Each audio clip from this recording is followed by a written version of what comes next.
Hello everyone, this is Pranjay Vardhan and my roll number is 2K20188. So today we are going to discuss about impulse turbines. Now introducing the topic, hydro turbines come into two basic types. One is reaction turbines and other is impulse turbines. So here we are going to discuss about impulse turbines.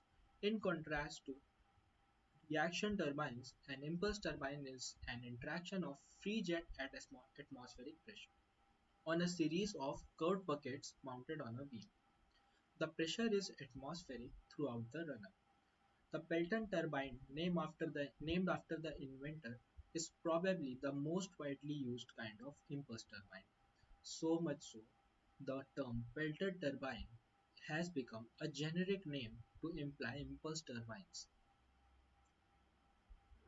So, talking in detail about Pelton turbine, a schematic layout of a Pelton turbine setup is shown in the figure below. In a Pelton turbine, water from a high head location is led through a penstock to a powerhouse built near the tailwater stream. The potential energy of water in upper upstream reservoir is converted into kinetic energy by fitting a well-designed nozzle to the end of a penstock.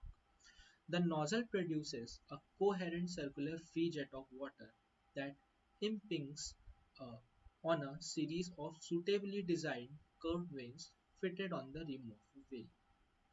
The arrangement called Pelton wheel is mounted on a vertical or horizontal axis and is coupled directly to a generator. The impinging high velocity, high momentum jet suffers nearly 180 degree of deflection in the buckets and thus undergoes a change in momentum. The resulting force acting tangentially to the rotation of wheel imparts a torque on the shaft to the wheel and conveys power to the shaft. Controls for the regulating flow and governing mechanism to the varying loads on the generator, emergency shut-off mechanisms, and safe disposal of spent water to the tail race. All forms of parts are Pelton turbine system. The entire transfer of energy from high velocity water jet to the wheel shaft takes place under the ambient atmospheric pressure conditions. Consequently, the draft tube that forms the integral part of reaction turbines is conspicuously absent in the Pelton turbine system.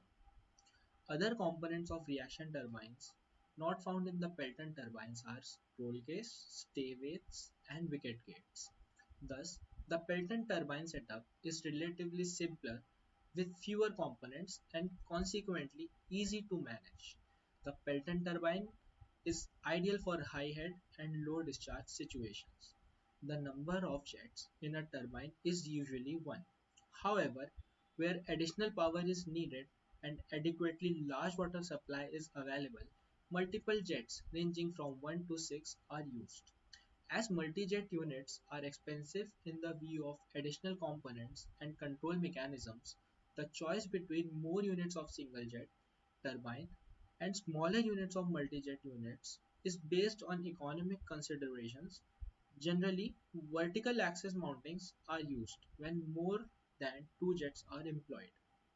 The regulation of speed is achieved through servo mechanisms, which controls the discharge in the nozzle. Towards this, a needle valve is used as the part of the jet nozzle. A spear-like device moves inside the nozzle and controls the area of the nozzle opening and thus the discharge of the jet. A servo motor controls the motion of the spear needle. So coming to definitions and working ratios. So talking about diameter of the wheel. In a Pelton turbine, the diameter d that is used in equations and calculations is the diameter of the pitch circle. Pitch circle is the center line of the circle of buckets to which the jet axis is tangential. Talking about net head, the net or effective head is the head available at the base of the nozzle. So here this head is available and this is, you can see the pitch circle diameter, and this is the pitch circle, and small d is the diameter of this jet,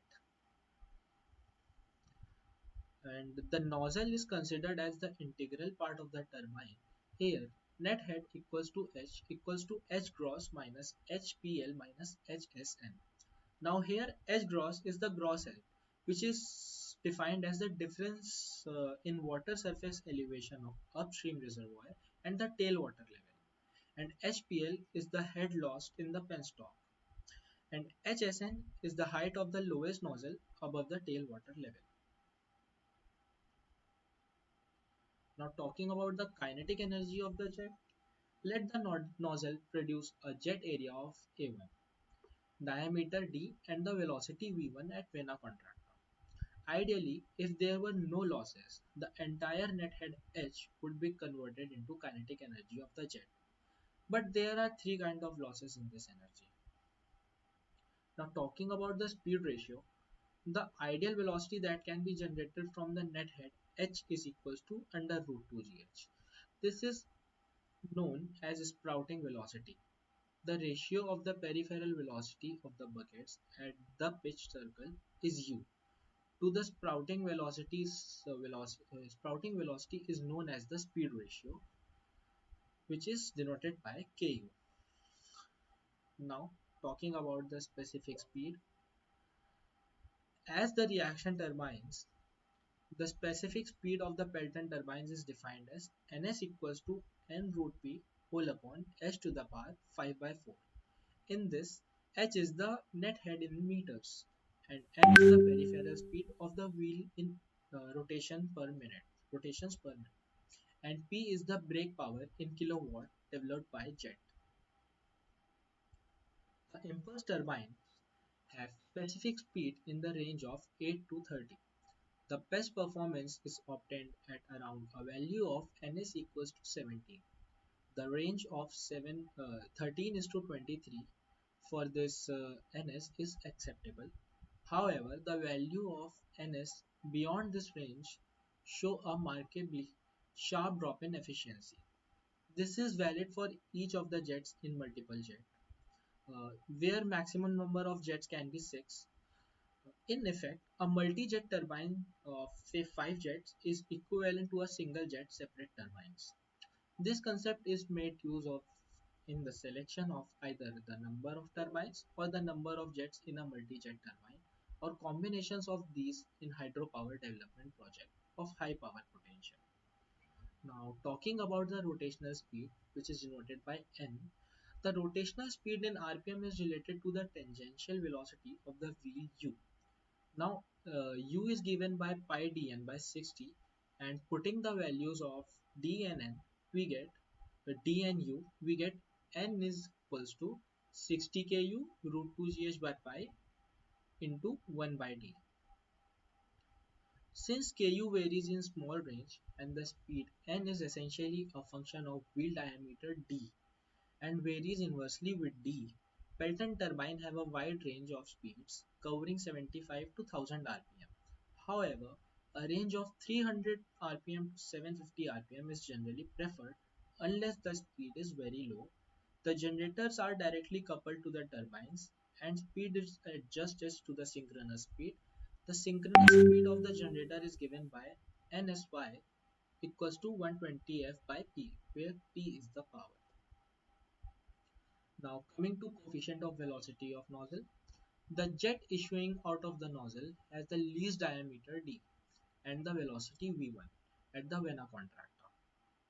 This least diameter d is known as jet diameter and the corresponding area A1 equals to pi by 4 d square is called the jet area. The velocity v1 at Vena contracta is known as jet velocity. The ratio of jet velocity to the sprouting velocity is known as coefficient of velocity Cv, where Cv is given by v1 by root 2 gh, or we can say v1 equals to Cv times root 2 gh. The discharge from the nozzle is equals to discharge from the vena contracta, which is denoted by Q, and it is equals to A1 V1. Now, Q is given by pi by 4 d square times V1. Now coming to jet ratio. Jet ratio of the pitch diameter of the runner to the diameter of the jet at vena contracta. It is known as jet ratio. Now it is denoted by M, and as we know, large d is the pitch diameter and small d is the diameter of the jet. For a Pelton turbine, the jet ratio is very important parameter, influencing the characteristics of turbine. If the value of jet ratio is relatively large, the cost of wheel becomes correspondingly large, and also bearing friction and windage losses increases. On the other hand, if jet ratio is relatively small, at some critical value m, the bucket dimensions become unreasonable relative to the wheel diameter. However, before this point is reached, there will be increase in departure of the tangential impact of the jet on the buckets. This would result in the reduction of efficiency of wheel. Thus, proper selection of the value of jet is crucial to the economic and efficient design of Pelton turbine. As indicated earlier, Pelton wheel the specific speed range is 8 to 30 and the corresponding jet ratio is 26 to 7. Variation of small efficiency of specific speed for a Pelton turbine indicates that the efficiency is maximum at around ns equals to 70, and hence this happens to be the preferred value of ns. The corresponding preferred jet ratio is 12. Having two or more jets enable a small runner and to be used for a given flow with increase in rotational speed. So with this, I end today's topic and thank you.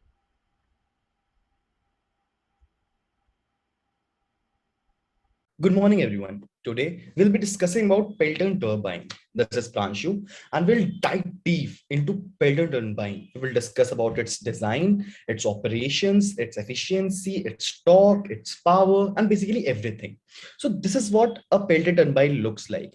It is sort of a bucket, two buckets just separated. We will think about that in a minute. Now, before anything, we should know that what a Pelton turbine is. Now, a Pelton turbine or a Pelton wheel is a type of hydro turbine, especially an impulse turbine. Now, what is an impulse turbine? Now, to understand what an impulse turbine is, we'll have to read this definition. The water in a Pelton turbine is moving quickly, and the turbine extracts energy from the water by slowing the water down, which makes this an impulse turbine. When used for generating electricity, there's usually a water reservoir located at some height above the Pelton turbine. The water then flows through the penstocks to specialized nozzles that introduce pressurized water to our turbine. To prevent irregulation in pressure, the penstock is fitted with surge tanks that absorb certain fluctuations in water that could alter the pressure. This is what an impulse turbine is, and this is how we use a Pelton wheel. Now, the design of a Pelton wheel. The Pelton turbine has a very simplistic design, and we won't take much time here. The Pelton turbine is basically a large circular disc which is mounted on some sort of rotating shaft known as motor. Mounted on the circular discs are cup-shaped blades known as buckets. Now, as we have seen, there are two cup-shaped buckets separated with a line in between, evenly spaced around the entire wheel. Generally, the buckets are arranged in pairs around the rim that we just discussed. Then nozzles are arranged in the wheel and serve the purpose of introducing water to the turbine. Now here we have the water and here is the Pelton turbine, and comes like this. Jets of water emerge from these nozzles tangentially to the wheel of the turbine. This causes the turbine to spin as a result of impact. Here, the word we need to focus on is impact. Now that is why it's called an impact turbine on the water jets on the buckets. Now this is what a Pelton turbine looks like. This is our Pelton turbine with buckets. This is our nozzle, and this is the water coming in. Now we will also look at it in a 3D frame. This is what a 3D frame of a Pelton turbine looks like. You can see that we have two cups here separated by between. These are our motors. This is how the Pelton turbine works. We can see that it's going backward here. Now the water will come from this side and it will push the turbine backwards from the middle. It will come from right here. So that is what Pelton turbine is, and this is how it rotates, right? The water will come from this side. Now, coming back to our PPT, now we will see about some operations. In this type of turbine, high-speed jets of water emerge from nozzles that surround the turbine. These nozzles are arranged so that the water jet will hit the bucket at splitters. Now, what are splitters? We'll go back to our video. Now, can you see this line right here? This is what we call a splitter. This lines. We can again pause it, and this lines are the splitter, which basically separate the two buckets, right? They are called the splitters. The center of the bucket where the water jet is divided into two streams. So half the water that is coming goes into our left splitter and the second one into the right one. The two separate streams then flow along the inner curve of the bucket and leaves in opposite direction that it came in. So if the water is coming in this direction, it will come in like this, hit our water bucket like this, and then it will go out, right? This changes in momentum of the water creates an impulse on the blades of the turbine, generating torque and rotation in the turbine. So our water comes, it comes up, it goes up. Now here we have only the x1, so we have only the flow whirl velocity. So whirl velocity comes in. It now applies two velocities, velocity whirl and velocity of flow. So now it will move like this, right? The high-speed water jets are created by pushing high-pressure water, such as falling from high heads, as we discussed, through nozzles at atmospheric pressure. The maximum output is obtained from a Pelton turbine when the impulse obtained by the blades is maximum, meaning that the water stream is deflected exactly opposite to the direction at which it strikes the buckets at. Right, this is based self-explanatory as well. The efficiency of this wheel is highest when the speed of the movement of the cups is half of the speed of the water jet. It's an important condition to remember. Now, here we have a diagram of how a Pelton turbine works. So this is our jet. Now, water comes in right here. Here you can see that the water comes in only at the x-axis. So we don't have any y component here. So the v of world is equals to velocity, relative velocities plus the velocity of our turbine. Now here we have a very interesting thing. This is the velocity triangle of the Pelton turbine. To understand in detail, what we'll do is we will go to this whiteboard and we'll try to draw this, right? So first we'll have to draw our Pelton turbine, which is something like this. Now I'll change the color for the nozzle, right?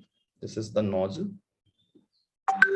Now we'll put water coming in right here, right? The water is coming in from here, and the water will go here and then exit here.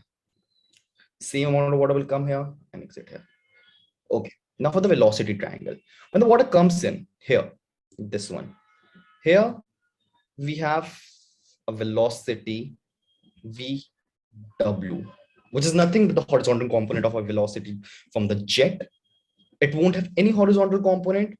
So what we can also say is that any amount of this and then the remaining one, we can call these V and VR, right? So what V is our velocity and VR is our relative velocity. Addition of these will give our whirl velocity, right? Now this is pretty basic. Now what the fun part is drawing the velocity triangle here. So when the water comes out here, the water will exit here at a velocity, let's say V1. Now the water will also exit relative to the buckets, which we'll call as VR2. This is also V2. Now we have a horizontal component, vertical component, right? Now vertical component, which is nothing but VF1, right? So we'll join all these. This is a straight line. Okay. So now this one is nothing but our V1. Then we have this, which is nothing but our horizontal component, which we know is VW1, right? So we get this velocity triangle. Now, is this correct? We will just check this one here, VF1, V1, right?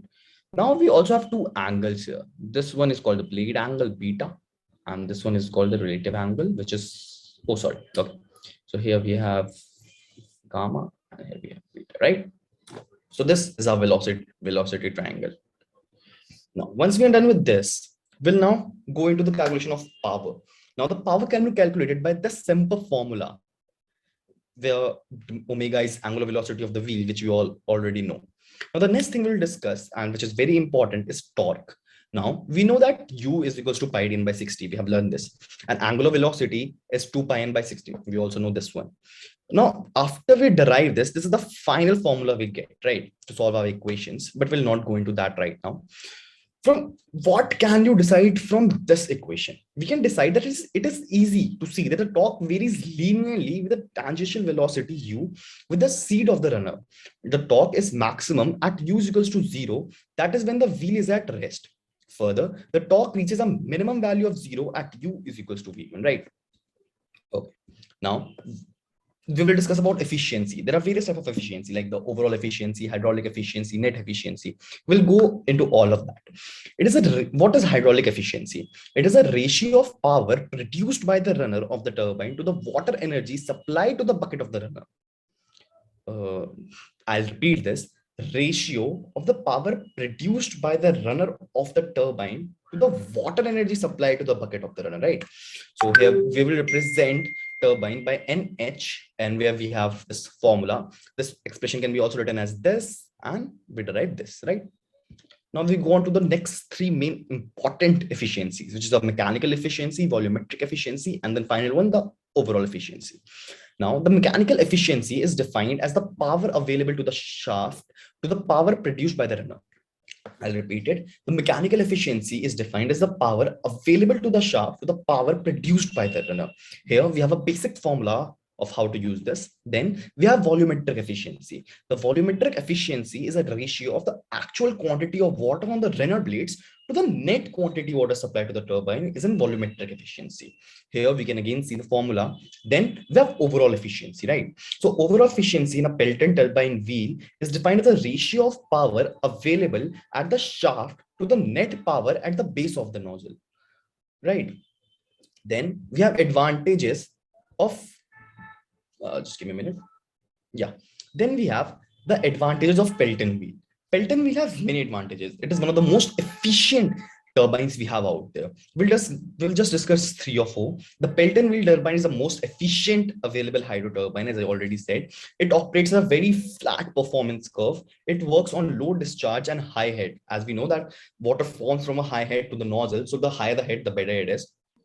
It has fewer parts in comparison to Francis turbine, which has both guided vanes and fixed vanes. It can both allow axial and radial flow, right?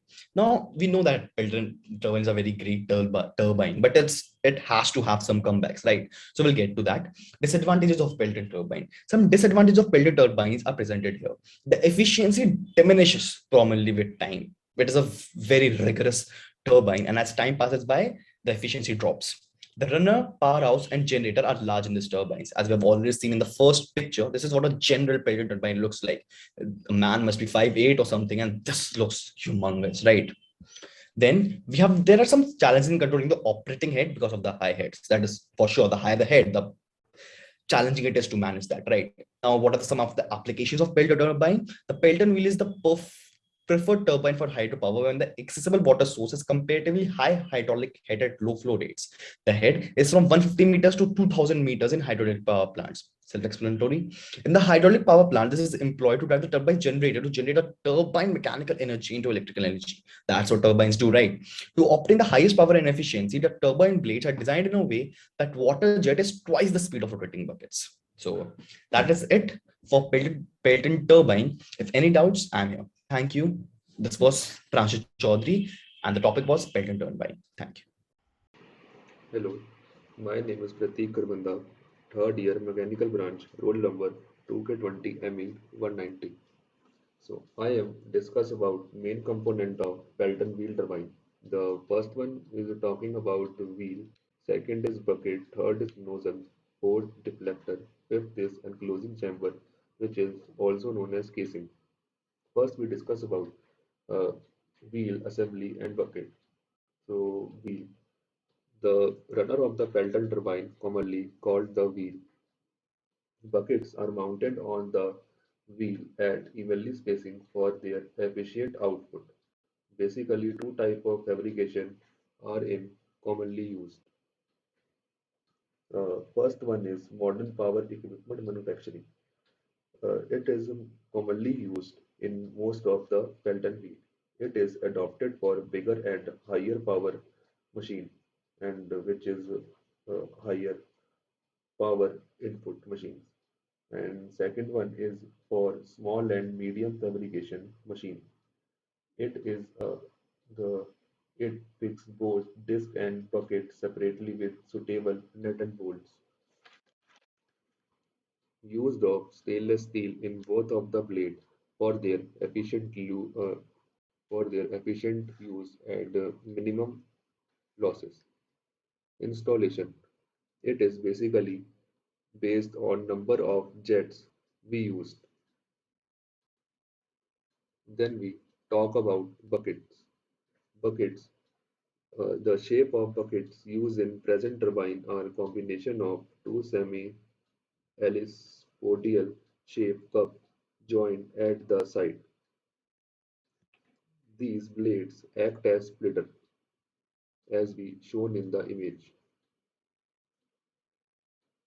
Splitter is the sharp edge type. It split the impacting jet into two halves. For best momentum change, the jet must form on itself, that is have 180-degree deflection angle. But it is not practically possible. It is only theoretical value.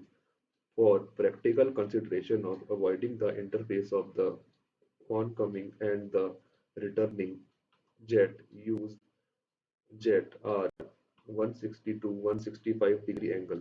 Generally, the bucket are made of stainless steel to perfect shape and has polished smooth surfaces. Then we discuss about nozzle. It is also known as injector. It is most common component of Pelton wheel turbine system, as it is shown in image. The jet of the jet of water necessary to drive the Pelton wheel is produced in the nozzle that is connected to the end of the penstock through suitable connecting pipes. The opening of nozzle is a depend on flow or discharge of water. Nozzle designed are nozzle designed and manufactured to have minimum of head loss and to achieve perfect streamlined flow path at all needle openings. It made that it has minimum amount of frictional losses. As we shown in the diagram, there are like a deflector, needle, low stator, nozzle rod, servo motor system, and nozzle elbow. This is typical nozzle assembly of a Pelton turbine. Then we study about deflector. Deflector are the deflector has the capacity to completely deflects the jet out of the wheel and needle valve follows the closure at the request closure speed. There are two type of deflector. First one is push out deflector and second one is cut in deflector as shown in image. First we study about push out deflector. Push out deflector, it bend and deform at the portion of the jet that touches the bucket first, and then we study about now we study about cut in deflector. It does not alter the jet characteristics in the impact zone where the jet first touches the bucket, so therefore is no adverse changes of jet shape. Now we discuss about manifold, braking jet and auxiliary jet. First we study about manifolds. So we discuss about it through a diagram.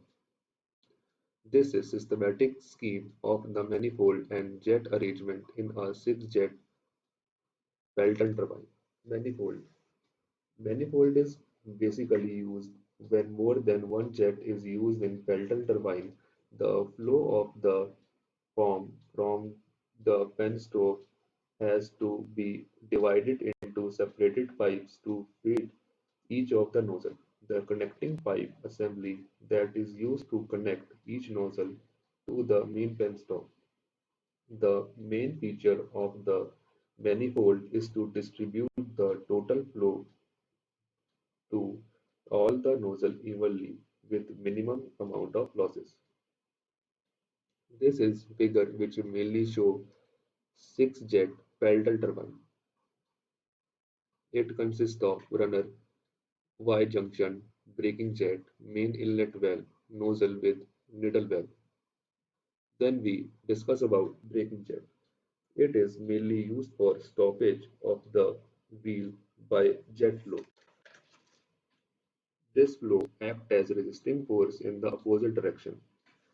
The impact of this jet on the back of the bucket causes a resisting torque on the shaft by acting in a direction opposite to direction of rotation due to power jet. It is generally used for emergency stoppage and fast reduction of rotational speed. Then we discuss about auxiliary nose, which is also known as relief nose, relief nozzle. The auxiliary nozzle is the additional nozzle needle valve combination connected in parallel with main nozzle, also known as power nozzle. When, due to an emergency unloading, the servo meter of the power nozzle began the closing motion of the needle of the main nozzle, it simultaneously causes the relief nozzle to open proportionately. Then casing. Casing is also known as and mainly known as enclosing chamber. It is needed primarily to prevent the splashing of water for reduction of noise level and as safety device against accident. In addition, it provides a support and housing for the bearing of the turbine shaft. Arrangements for collecting splash water and provision of buffels for the reducing of windage losses is made inside the casing. In very large unit, the air demand is needed very large running into the order of a per cubic meter per second. So mainly casing is used for the safety purpose and cancellation of noise. Working proportion of Pelton turbine, as we shown in the this uh, chart, silent working portions and ranges of important parameter of Pelton turbine. First is head, then speed, maximum capacity, speed ratio, coefficient of velocity, then so on.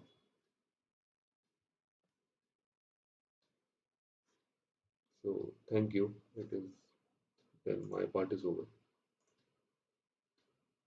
Hello everyone, my name is Pratik Yadav, 2K20 ME191, and today in this video I will discuss about performance characteristics of Pelton turbine and governing of Pelton turbine. So first we will discuss about the performance characteristic of Pelton turbine. So the performance characteristics of a Pelton turbine are developed through experimental studies or experimental studies in a laboratory. So the study of the performance characteristics is done under two categories, which are respectively main characteristics and operational characteristics. So here first we will discuss about the main characteristics.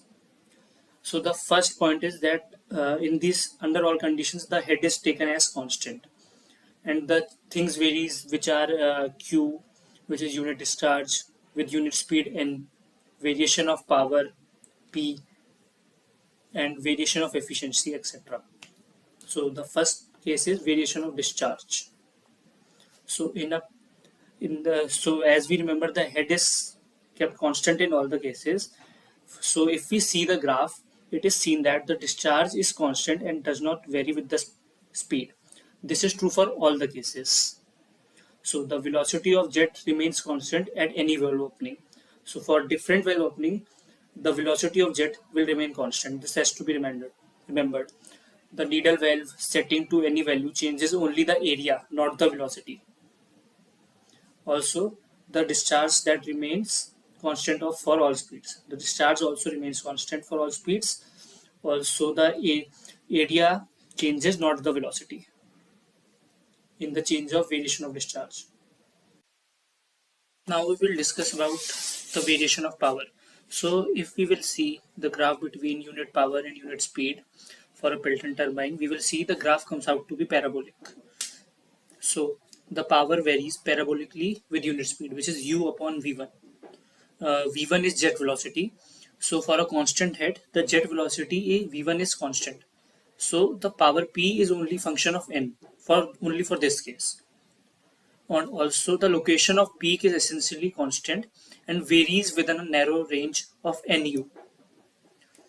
So the small variation in the speed location of the peak is due to mechanical resistance of bearings and windage. Now next is variation of efficiency. So now if we see the graph of efficiency with the unit speed for a Pelton turbine under constant head, of course. So the variation of the efficiency is seen to be also parabolic in every case. However, the peak efficiency occurs in a narrow band of speed for all the different valve openings considered. So the small variation in the location of the peak efficiency is due to mechanical resistance of bearings and windage again. Now we will discuss about the operating characteristics. So when we will study about the operating characteristics, the speed is kept constant and the overall efficiency and power developed by the turbine are represented as the functions of discharge. So the first case is variation of efficiency and power with discharge. So in the overall efficiency is represented by neta and power as a function of discharge Q in the Pelton turbine. So when we will see the graph, the ordinate is relative efficiency defined as the efficiency at any discharge as a ratio of the maximum efficiency, and the ratio is expressed in the form of percentage. Similarly, the abscissa is relative discharge, which is the ratio of operating discharge to the maximum discharge expressed in the percentage. So now when we will see the graph and analyze it, we will come to know that the efficiency increases non-linearly with the discharge. Also, one interesting feature about this is that until a certain discharge is reached, the efficiency is zero. So this means that until discharge reaches a certain point, the efficiency is zero. This is due to the inertia of the Pelton wheel unit, which requires a minimum torque to overcome it before start moving from an idle position. Thus, from starting a turbine unit from idle position, the inertia has to be overcome, and to reach to start the discharge, we need a critical torque. So the critical torque is produced by the machine, then only the turbine will start. So the second case is the Pelton turbine efficiency curve for preliminary studies. So when we will study this curve, we will come to know that at 100% rated turbine capacity, the rated efficiency is about 90%, peak efficiency is 90%, and occurs in the range of 40 to 95% of the rated capacity. The single nozzle Pelton turbine has a broad, flat, hump-like peak. The part load efficiency value is good, and the turbine may be operated down to loads of 20% of rated capacity with good efficiency.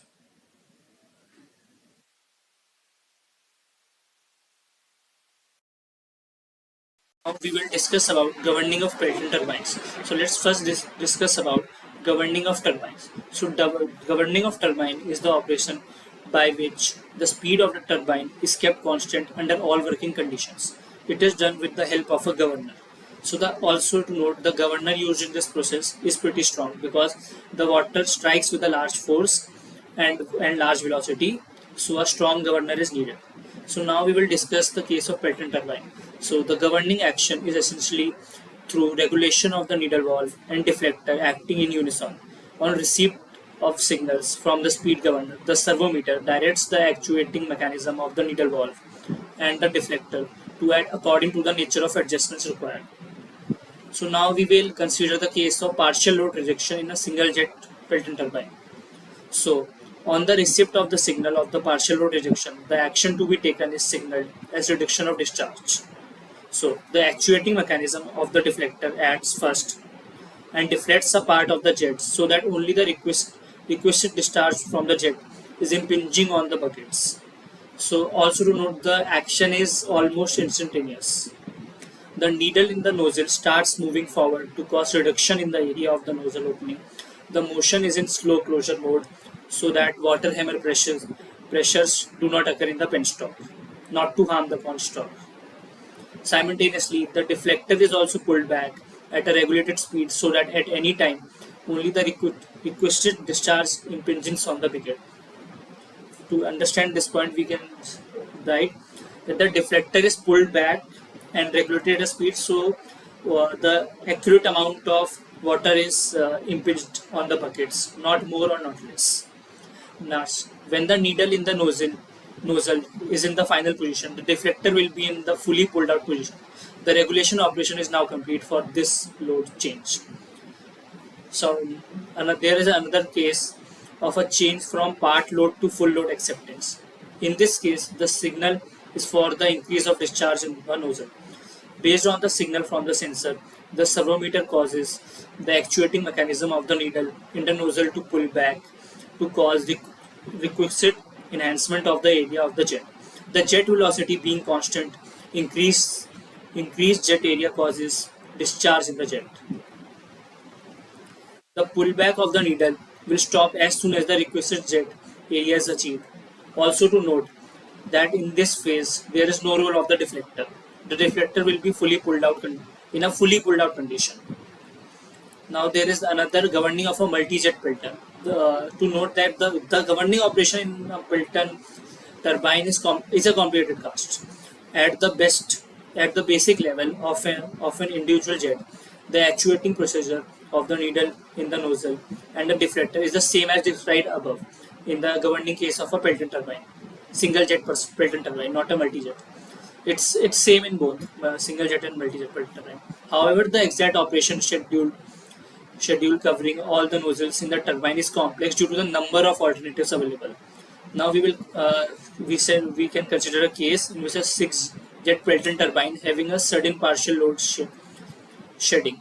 At the instant, the options are to have all the 6 nozzles working but with a reduced discharge. Also, to have a few nozzles cut off completely, a few nozzles working on reduced jet area, and to have the remaining jet operating at rated capacity. So now as we can see that there are 2 alternatives we have discussed and there are many more alternatives which are present there.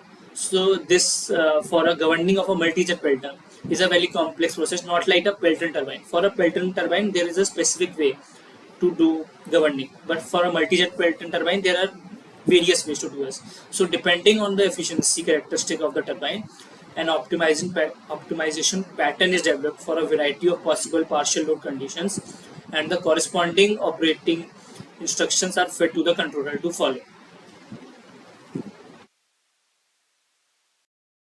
Today, we are going to discuss about variants of Pelton turbine. Two variants of Pelton turbine are in popular use for niche segment of specific speeds. These are turbo turbine and cross-throw turbine. These variants of Pelton turbine was developed in 1990 and since then has undergone many refinements and now it is a recognized alternative in a specific range of head and discharge. In the figure mentioned above, schematic sketches of a turbo wheel is shown. A turbo turbine runner looks like a Pelton turbine in the image split into two along the splitters. Its cups are bowl-shaped, shallow, single depression units. These cups look like half of a Pentel bucket. Water from a jet enters the turbine from the side at an angle of about 20 degrees and traverses across the cup before exiting on the other side. The shape of the cup is such that the exiting water from one cup does not interfere with the flow in other cups. The wheel being an impulse turbine, the entire energy transfers in the wheel is done at atmospheric pressure. The rotational speed of a turbo wheel is higher than that of an equivalent Pelton wheel for the same discharge and head. Consequently, its specific speed is higher, being in the range of 10 to 80. For the same power, a turbo wheel is about 50% smaller than that of an equivalent Pelton wheel. It is classified as medium head and medium discharge turbine. The range of head is from 50 meter to 250 meter. A turbo turbine can have one or two jets and can be mounted either on a horizontal shaft or on a vertical shaft. The peak efficiency is about 85%, and the efficiency versus load curve has a flat hump and thus exhibits very good part load performance. This flat efficiency curve and the ability to handle larger volumes of flow make this turbine a preferred choice when highly variable flows are involved. The turbo wheel is a good choice in small hydro projects that fall in the overlap specific speed regions of Pelton and Francis turbines. Now let us continue with cross-flow turbine. The cross-flow turbine, also known variously as Mitchell turbine, Banke turbine, or Osberger turbine, is another variant of the Pelton turbine. Being an impulse turbine, the pressure is atmospheric throughout the interaction of the jet on the wheel. Further, this turbine can be considered as a 2D avatar of the Pelton turbine. The runner is cylindrical, drum shaped basically, and is mounted on a horizontal shaft, which you can see from the figure mentioned above. The blades are approximately arcs of a circle in cross section and span the full length of the cylindrical runner. In appearance, the blades are similar to a section of pipe obtained by sitting it axially. The jet is flat two-dimensional jet capable of acting on the full or part length of the runner. The number of blades in the runner is fairly large, being of the order of 35. So basically, from the figure which is shown above, the schematic views of cross-flow turbine setup, the flow from nozzle enters the runner from the top on the buckets at an angle of about 45 degrees. After its reaction with the bucket, the flow exits into the hollow central space of the runner. Then it crosses over to the opposite part of the runner, enters another set and bucket exits into the region outside the runner after losing most of its kinetic energy. Thus, the jet reacts with the buckets two times in its path through the runner. It is estimated that nearly two-thirds of the kinetic energy of the jet is transferred in the first pass, and the remaining part of energy is transferred in the second pass. The guide vane provided at the entry at the top guides the flow onto the runner. Usually is runner length, which is divided into three parts, and the flow can be admitted into one third or two third or full length of the runner drum, depending on the load. The range of head of the cross-flow turbine is from 5 meters to 200 meters. This head overlaps the Francis and Kaplan turbine. The efficiency characteristics in part load operation, which is flat or is similar to that of Pelton turbine. However, the peak efficiency is lower than that of the Pelton turbine. The efficiency versus rate capacity curve of a well-made turbine exhibits a peak value of about 85%. However, indigenous makes exhibit peak efficiency of the order of 60% only. The efficiency curve is flat and the part load performance is very good. The peak value occurs over a range of 30 to 100% of the rated capacity. The cross-flow turbine is easily made indigenously and is found suitable for power up to 300 kilowatts, thus making it suitable for low-cost small hydro plants. Again, this turbine is classified as low to medium head and low discharge turbine and has specific range of 10 to 80. Cavitation problem in Pelton turbines. Relative to Kaplan and Francis turbines, cavitation is not a very serious concern in Pelton turbines. in the sense that it does not impose limits to the operation. Pelton turbines work under atmospheric pressure. The pressure in the system are either atmospheric, as in the case of the wheel, or above atmospheric, as in closed conduits like the nozzle and manifold. Hence, cavitation due to negative ambient pressure does not arise. However, the velocities involved are very high, and possibilities of local vacuum pressures and hence cavitation is indeed real. If cavitation prevails at any location, loss of efficiency and damage of the boundary in the form of pitting occur. Some of the locations where cavitation phenomenon and damage do occur are tip of the needle, inner side of nozzle end, seal rings in the nozzle, buckets. In the need, streak-like corrugation appear and affect the performance of the needle. In the buckets, the erosion may result in erroneous splitter geometry and hence impact the efficiency of the wheel. Most imperfections in the geometrical boundaries are responsible for the cavitation in these locations. The presence of silt in the water is sometimes attributed to cavitation initiation. The silt particles erode the surface in the region of high velocity due to abrasion. This in turn makes these surfaces lose their fine finish and become uneven. The uneven surfaces may initiate cavitation and consequent damage to the boundary in the neighborhood of cavitation source. Next we are going to talk about is erosion problems in Pelton turbines. Pelton turbines are used in high head developments and the suitable sites are invariably in hilly and mountainous regions. Due to geological reasons, some of the regions produce high amount of silt and these are carried down in the rivers. Typically in the Himalayan regions of India and Nepal and in northeast regions of India, the rivers carry considerable amount of sediment, particularly during the monsoon period. The silt particles that may get into the supply line of the nozzles cause very heavy damage. The damage is higher if the percentage of quartz in the silt is high. The nature of damage of erosion of the surface due to abrasive action of the silt transported under high velocity flow conditions. The common locations of silt damage in Pelton turbines are the same, where cavitation damage occur, vis-a-vis tip of needle, inner side of nozzle tip, seal rings in the nozzle and buckets. The damages are in form of erosion of the boundary material leading to even or uneven surfaces. Consequences are loss of efficiency, leading to decreased output, abetting cavitation, pulsating of pressures, vibrations, and frequent shutdown for maintenance.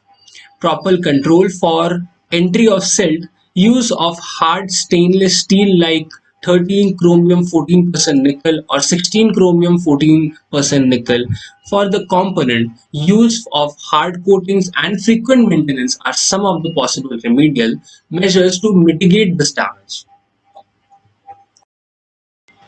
Now we are going to discuss about the comparison in between impulse and reaction turbines. So when we look into the impulse turbine, all the available energy is converted to kinetic energy at fixed nozzles. Whereas in a reaction turbine, only a portion of the total energy is converted to the kinetic energy before the waste enters into the runner. In case of Pelton turbine, fixed nozzles emit free jet. Atmospheric pressure prevails in the impact zone and all over the wheel. Whereas in reaction turbine, water is under pressure. Positive pressure exists in the scroll case and runner and negative pressure in the draft tube. Only a part of the wheel receives water from the jet at any time in Pelton turbine, but in reaction turbine, the entire runner with its entire bucket assembly is under the action of flowing water at all times. In case of Pelton turbine, the casing has no hydraulic role, but in case of reaction turbine, the scroll case, runner, and the draft tube are all under pressure. The casing has to be of proper geometry, and to ensure proper recovery of pressure, each unit has a hydraulic function. In case of Pelton turbine, turbine unit is installed above tailwater. No need for draft tube. the height of setting represents a loss of net energy. But in case of Pelton turbine, reaction turbine, draft tube enables higher setting above tailwater. Loss of energy is only due to friction in the draft tube. In case of Pelton turbine, regulation of flow at the nozzle does not cause any extra loss of energy, but in case of reaction turbine, flow regulation at the wicket gate cause energy loss depending on the amount of gate closure. In case of Pelton turbine, relative velocity undergoes a very small reduction in the bucket due to friction, whereas in reaction turbine, relative velocity in the blades may undergo considerable changes depending on the geometry of the rudder. After this, we will have a look into the difference and or comparison in between Pelton and Francis turbines in the overlapping regions basically. So when we talk about performance, a Pelton turbine has higher part load efficiency. Load of head due to setting is a small percentage of net head.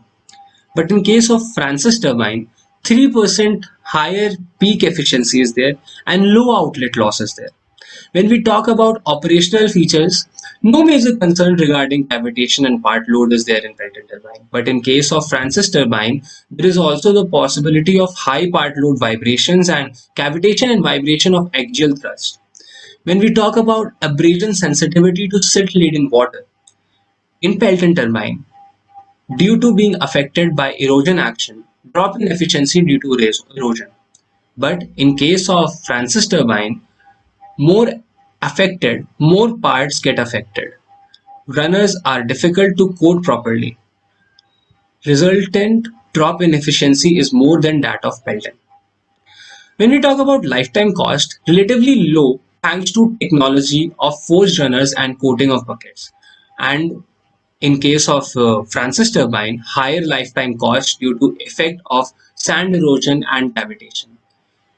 When we talk about overall assessment, investment cost is generally high in case of Pelton turbines, but in case of Francis turbine, lower investment cost, except in the case of small unit, is in higher head range.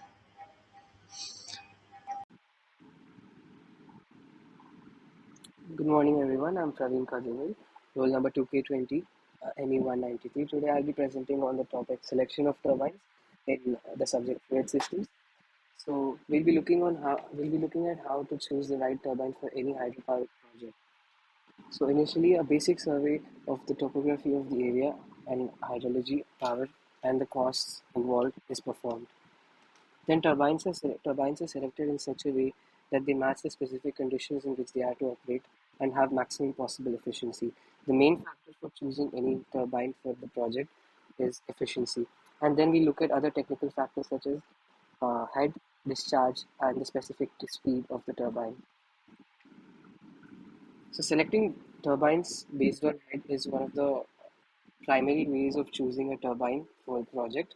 So in hydropower plants, the amount of energy harnessed by the turbine will depend on the difference between headwater level, that is the upstream reservoir, and the tailwater, which is the part of water which exits the turbine.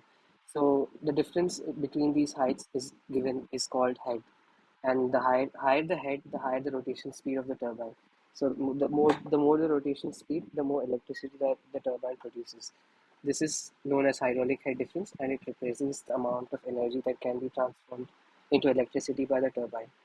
So based on head, there are three different types of turbines. They can be classified into three different types. One is high head turbines, medium head turbines, and low head turbines. High head turbines are turbines which work under heads that is more than 250 meters. The quantity of water in these turbines are usually very small, so it has a very less discharge rate, but again, it has a high head. It is useful in cases where the reservoir of water is very high and the volume is very low. So it is a high head, low discharge kind of turbine. So the turbines which are used in such cases are impulse or Pelton turbines. This is a picture of a Pelton turbine that is installed in a power plant in Germany. So Pelton wheels are the preferred turbine for hydropower where the available water source has relatively high hydraulic head and low flow rate, which was said earlier. Medium head turbines are turbines which work under a head of 100 meters to 250 meters. So flow of water in these turbines and head in these turbines is medium. Francis turbines are used for such Francis turbines are used in such cases. In contrast to the Pelton turbine, the Francis turbine operates at its best, completely filled with water at all times.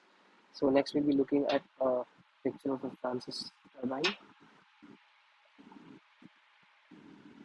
So Francis turbines may be designed for a wide range of heads and flows. They have high versatility, which means they have a huge range of effective heads and discharges. Francis turbines are the most widely used turbines in the world, and Francis type units cover a head from 40 meters to about 600 meters, and their connected generator output power varies from just a few kilowatts up to 1000 megawatts. Low head turbines. Turbines which work under a head of less than 45 meters are classified as low head turbines. Due to the low head, a large quantity of water discharge is required to produce electricity efficiently. So these turbines have a high amount of discharge while they have low head in order to produce electricity efficiently. So they are used in cases where there is a very low head and volume of water is very high. The Kaplan turbine is a propeller-type water turbine which has adjustable blades. So Kaplan turbine is basically a modification or an evolved version of the Francis turbine. Kaplan turbines are also widely used throughout the world for electrical power production. They cover the low head part of the turbine selection graph, and they are again also slightly versatile. Large Kaplan turbines are individually designed for each site to operate at the highest possible efficiency, typically over 90%. Because building large Kaplan turbines requires a large amount of effort, so they are very expensive to design, manufacture, and install, and to maintain and operate for decades. So here is a chart for selection for turbines based on their specific speeds. So in this graph, you can see on the x-axis is the specific speed, and on the y-axis is the design head in meters. So as you can see, high head turbines are Pelton, and the low ones are Kaplan, bulb, and tubular, and the middle head is Francis turbines. So one of the points about this chart is that certain turbines may share their places with other turbines. They could be candidates for the similar project. So in those cases, we are looking at other aspects to choose the appropriate turbine. One such aspect is the efficiency versus part load characteristics. Efficiency characteristic is one of the most important property used in selection type for turbines.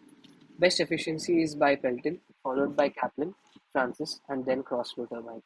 Propeller turbines have the worst part load efficiency characteristic. The turbine with a flatter efficiency curve. The turbine with a flatter efficiency curve in this graph is considered more advantageous. So in this plot, essentially what we're doing is to optimize the specific speed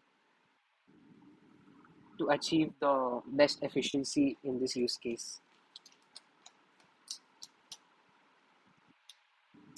So variation of turbine efficiency with specific speed. This is again another graph. In this graph, we can observe that as the specific speed increases, there is a significant reduction in the turbine efficiency. For Francis, as it keeps on increasing, it peaks at around 95% at 240 specific speed. And again, for axial flow turbines, it peaks and then gradually decreases the efficiency. So again, another aspect that we need to look at when we are choosing turbines which are of similar type are variation in discharge and heads and also the cavitation effect. So when we have two or three candidates for a certain project for us turbines, like we can have, for example, Pelton, Francis, and a bulk type turbine. So we will consider the best candidate in this, which will have the highest acceptance to both head change, and discharge change. So that will be the chosen turbine in this case. Cavitation is again a phenomenon in which the static pressure of a liquid reduces to below the liquid's vapor pressure. So this leads to formation of small vapor-filled cavities in the liquid. These vapor-filled cavities in the liquid reduce the overall efficiency of the turbine, and may damage the turbine in long term as well. So cavitation problems are also considered while choosing the right turbine. This is another turbine selection chart where we can see the acceptance of flow and head variation, how each and every turbine with different jets are affected with the flow variation and head variation respectively. And in this chart, we can observe that Kaplan has both flow variation and head variation high levels. So it is highly versatile as well as bulb and tubular and derives turbine. So this is again a basic turbine selection chart. In this chart, we have in the y-axis the net head, and in the x-axis the flow rate, which is this is one of the most basic ways of choosing a turbine. As you can see, as the at the very bottom right corner, we can see there is the Kaplan turbine area. So the Kaplan turbine area will only this is where the Kaplan turbine is at its highest efficiency. So yeah, you can see it has low head and high flow rate. And again, for Pelton, you can see it has high head and low flow rate. And for Francis, it covers a large area in this graph, which is again. So another aspect which we'll have to look at when we are choosing the appropriate turbine is the relative costs that come along with building the actual turbine or the project. So in some cases, it will be beneficial to have more than one turbine. Like we can use two or three turbines, smaller units instead of one big unit, because making bigger units will cost more, but you can make smaller units at a smaller cost. So it will be more cost effective in certain cases. So in situations where there is an overlap of Pelton and Francis, that is, there is an overlap with Pelton and Francis over here. So in such situations, the Pelton with multi-jet configuration in this chart is preferred. So such exceptions may also occur in this chart. Similarly, in the overlap regions of Francis and Kaplan types, the overlap region of Francis and Kaplan type, yes, the available alternatives are many, and they all must be explored. So there are many other alternatives which we can also consider. And coming to the conclusion, so the factors mentioned in this presentation are only a rough guide to turbine type selection. So this might not be used in the real world, as a high amount of calculations and lots of numericals have to be performed before actually constructing a turbine, and a lot of simulation also has to be performed. So software such as Turbine Pro are used to perform such calculations for real life engineering applications. So a considerable number of testing is also done, and numerous studies will also have to be performed before building the actual turbine. So thank you.